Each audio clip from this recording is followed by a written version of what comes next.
On the morning of February 18, 1878, lawyers Alexander McSween and James Dolan stood on opposite sides of a dusty street in Lincoln, New Mexico, each backed by armed men who had already killed for them, knowing that the territorial governor himself could no longer prevent the bloodshed that was coming. What had begun as a business rivalry over government beef contracts had spiraled into a war that would claim over 20 lives, involve a future legend named Billy the Kid, and expose the violent machinery beneath America's westward expansion. How did a fight over dried meat and flour in a remote territory transform into the deadliest feud the frontier had ever witnessed, one that required presidential intervention to finally silence? The story begins not with gunfire, but with economics, though the two were never far apart in territories where federal contracts meant survival and monopoly meant power. Lincoln County in the late 1870s stretched across an area roughly the size of South Carolina, yet contained fewer than 2,000 residents scattered among ranches, farms, and the territorial capital itself, a single-street settlement named Lincoln. Into this vacuum came two mercantile operations competing for the same prize, exclusive supply contracts to feed soldiers at nearby Fort Stanton and to provision the Mescalero Apache Reservation. The House, as locals called the firm of L.G. Murphy and Company, had controlled these contracts for years through a combination of political connections, credit manipulation, and what we would now recognize as organized intimidation.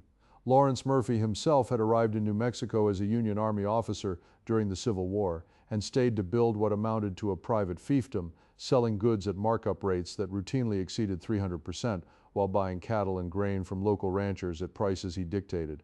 Challenging this arrangement was not merely bad business, it was understood to be dangerous.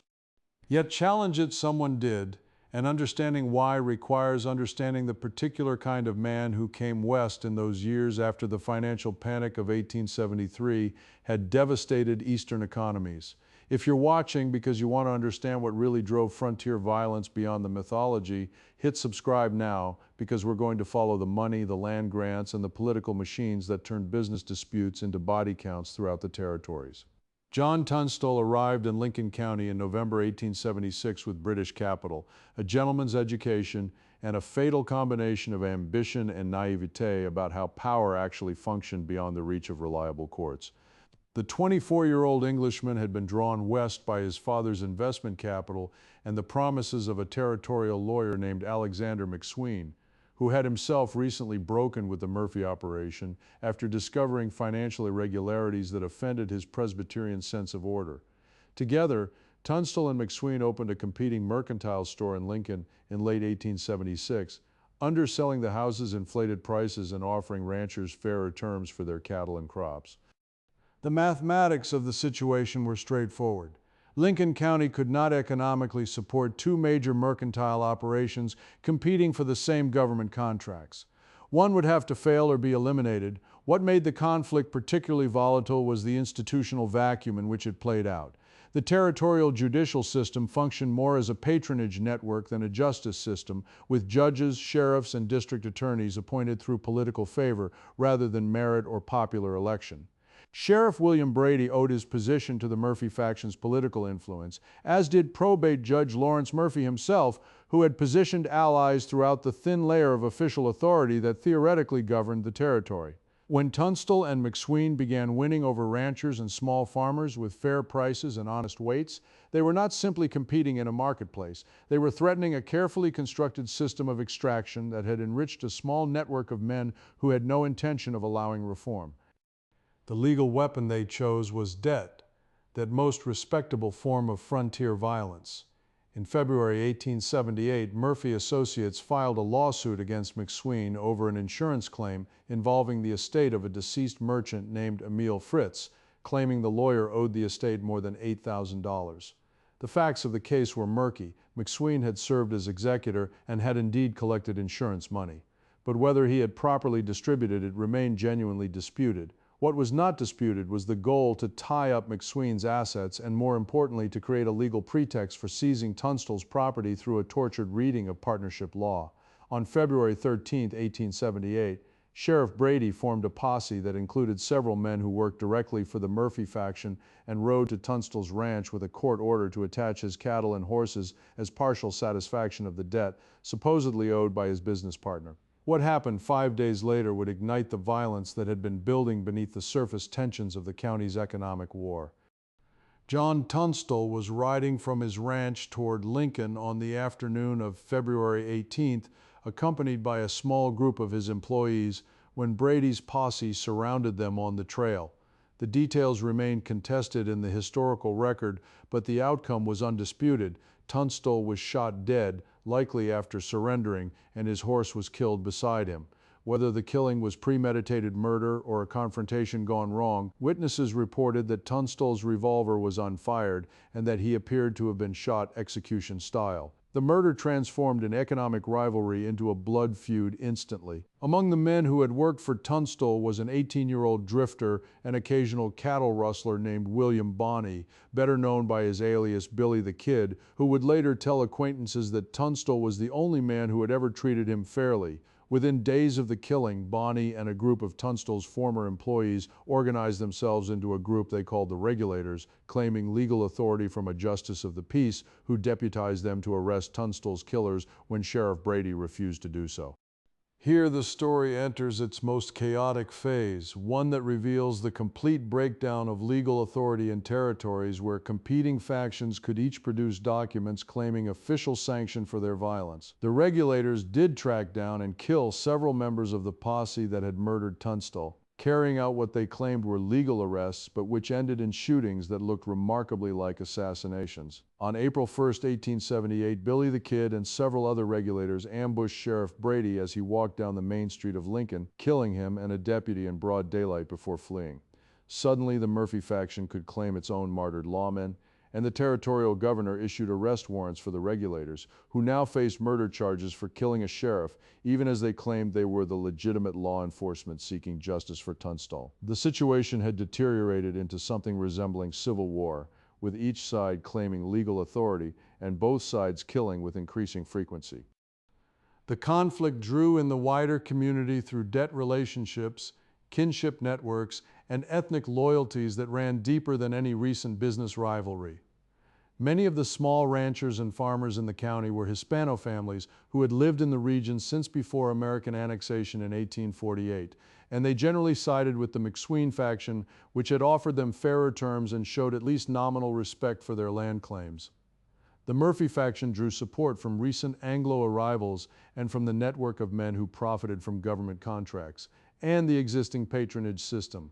These divisions overlay older tensions about land ownership, as the massive Maxwell land grant and other questionable territorial claims had already dispossessed many earlier settlers, creating a population primed to see the conflict in terms of corrupt elites versus common settlers, even though both factions were led by businessmen pursuing profit. The violence escalated through the spring and summer of 1878 in a pattern that should sound grimly familiar to anyone who has studied asymmetric conflicts where state authority has collapsed. Small groups of armed men rode out to ambush enemies, burn properties, and intimidate potential witnesses. The Regulators rustled cattle belonging to Murphy associates, who in turn burned out ranches of those who supported the McSween faction. By July, Lincoln County had effectively split into armed camps, with McSween holed up in his home in the town of Lincoln, protected by about 40 Regulators, including Billy the Kid, while the Murphy faction controlled the other end of town, and had the backing of the new sheriff, a Murphy ally named George Pepin. Into this volatile situation rode a column of U.S. Army cavalry from Fort Stanton, commanded by Colonel Nathan Dudley, whose intervention would prove decisive in the most controversial way possible. What happened during the 5-day battle in Lincoln from July 15th to July 19th, 1878, represents the climax of the Lincoln County War and remains one of the most intensely documented episodes of frontier violence we possess, yet also one of the most disputed in its details. McSween and his defenders, numbering around 40 men, occupied several buildings in the town center, including McSween's own large adobe home. The Murphy faction, supplemented by deputized gunmen and numbering perhaps 60 men, controlled the other end of the street and several strategic positions. For 3 days, sporadic gunfire echoed through the town while women and children sheltered in cellars, and the two sides settled into a siege. The crucial question was what the U.S. Army would do. Colonel Dudley initially maintained that his orders prohibited interference in civilian matters, but on July 19th, he marched into Lincoln with cavalry, a Gatling gun, and a mountain howitzer, positioning them in the street with weapons aimed at the buildings held by the McSween faction. Dudley maintained then and later that he was protecting non-combatants and remained neutral, but the effect of placing artillery in support of one side while claiming neutrality became immediately clear. The Murphy gunmen, emboldened by the military presence and knowing the regulators would not fire on U.S. soldiers, set fire to the McSween house. As flames consumed the building through the afternoon of July 19th, McSween and his defenders faced an impossible choice: burn alive or rush out into concentrated gunfire from multiple positions. As darkness fell and the fire became unbearable, they chose to run.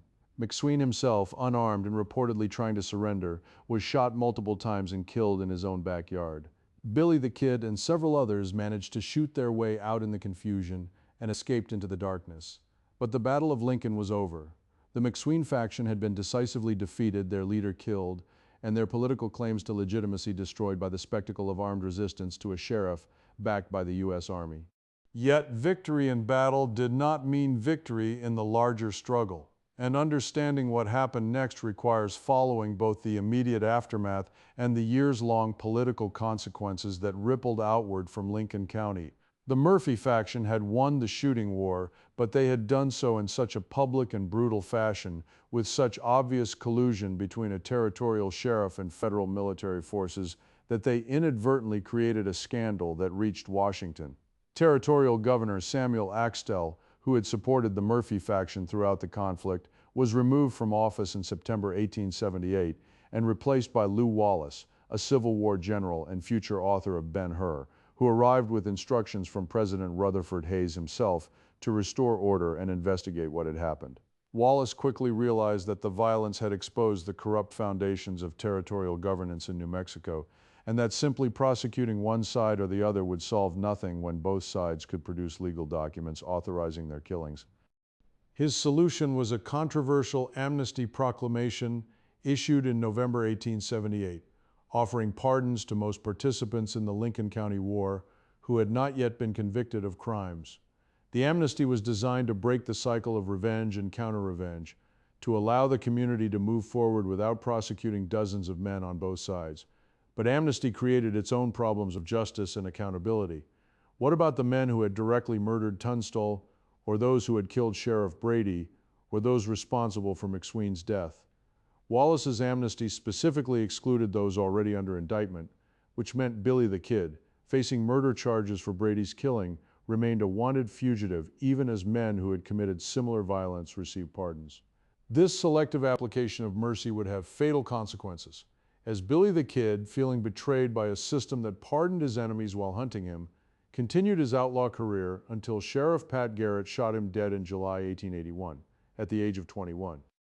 The economic contest that had started the violence resolved itself in ways that neither faction had anticipated. Lawrence Murphy himself died of cancer in October 1878, just months after his faction's military victory, and his business operations collapsed without his political connections and personal force driving them. James Dolan, his successor, managed to maintain some of the old business networks but never achieved the monopoly Murphy had built. The McSween mercantile operation disappeared with its founder's death, and John Tunstall's estate eventually settled his business affairs and withdrew from New Mexico entirely. The real winner, in an ironic twist that would have surprised both sides, was the small ranchers and farmers who had been caught between the factions. With both monopolistic operations weakened or destroyed, a more competitive and somewhat fairer market emerged in Lincoln County in the 1880s, though whether this outcome justified the death toll remains a question without a comfortable answer. But the consequences extended far beyond the economic reshaping of one county's commercial landscape. The Lincoln County War became a national scandal precisely because it revealed how territorial governance actually functioned in the American West during this period. Newspapers in the East published sensational accounts of frontier violence, but more importantly, reformers and congressional investigators seized on the episode as evidence that the territorial system itself was fundamentally corrupt. The role of Colonel Dudley and federal troops in what amounted to a private business war prompted military inquiries and contributed to stricter rules about Army intervention in civilian affairs. The spectacle of competing legal authorities, each claiming legitimacy while presiding over killings, strengthened arguments that territories needed more democratic governance and clearer separation between political appointment and law enforcement. New Mexico itself would not achieve statehood until 1912, but the Lincoln County War became an argument reformers used for decades about why territorial status was insufficient for regions with substantial populations. The feud also revealed deeper contradictions in the entire project of Western expansion as it was being pursued in the 1870s. The conflict was fundamentally about who would profit from federal spending in the territories, about government contracts to supply forts and reservations, about land grants and monopoly access to markets created by federal policy. This was not the romantic frontier of individual pioneers carving homesteads from wilderness. This was a heavily subsidized expansion in which government contracts created opportunities for wealth and in which political connections determined who would access those opportunities. The violence erupted precisely because there were enormous profits to be made and insufficient institutional safeguards to mediate competing claims through peaceful means.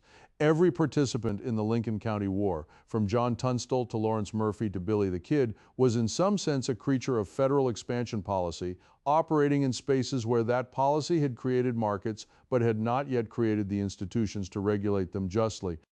There is also the uncomfortable reality of who the conflict ultimately harmed most, and it was not primarily the armed men who chose to fight.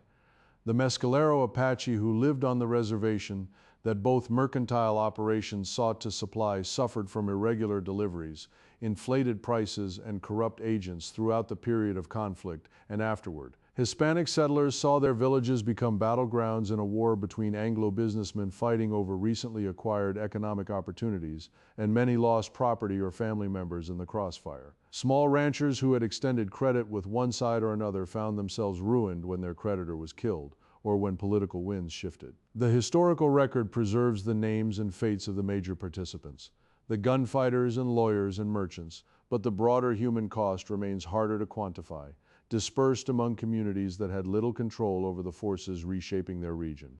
Looking at the Lincoln County War more than a century later, what should strike us most is not its uniqueness, but its typicality.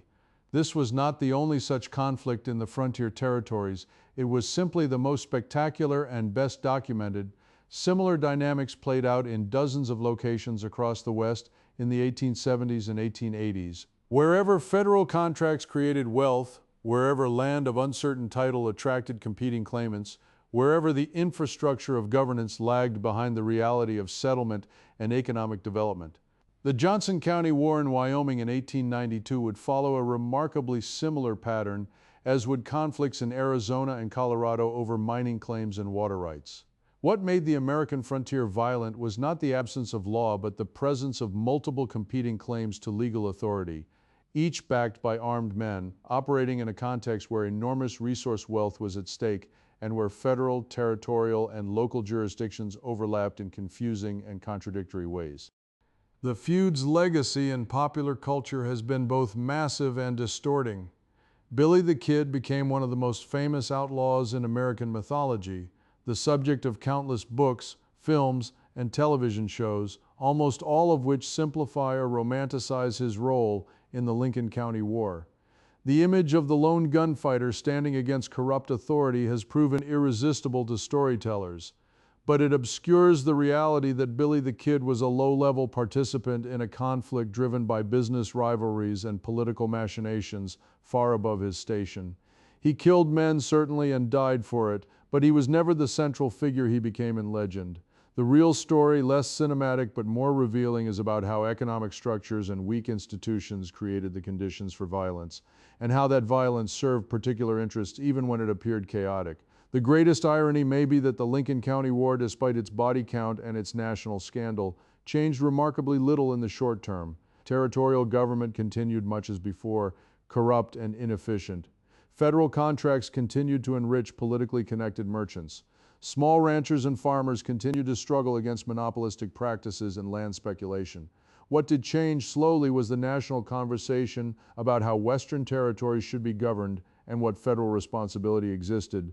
to ensure justice and order in regions under its ultimate jurisdiction. The war became a case study, a cautionary tale used by reformers arguing for change, and in that role, its violence served a purpose its participants never intended. It revealed a system that could not sustain itself and that required fundamental reform. As we look back across nearly a century and a half, the lesson is not that the frontier was uniquely lawless or that violence was inevitable where civilization had not yet arrived. The lesson is that violence flourishes where resources are valuable, where institutions are weak or captured by private interests, and where legal authority is fragmented or illegitimate in the eyes of those expected to submit to it. The bloodiest feud of the Old West was not the result of too little government, but of government that served too narrow a set of interests, and of expansion policies that created wealth and opportunity while failing to create justice. That pattern did not end with the closing of the frontier, and recognizing it in our past might help us see it more clearly when it emerges in our present.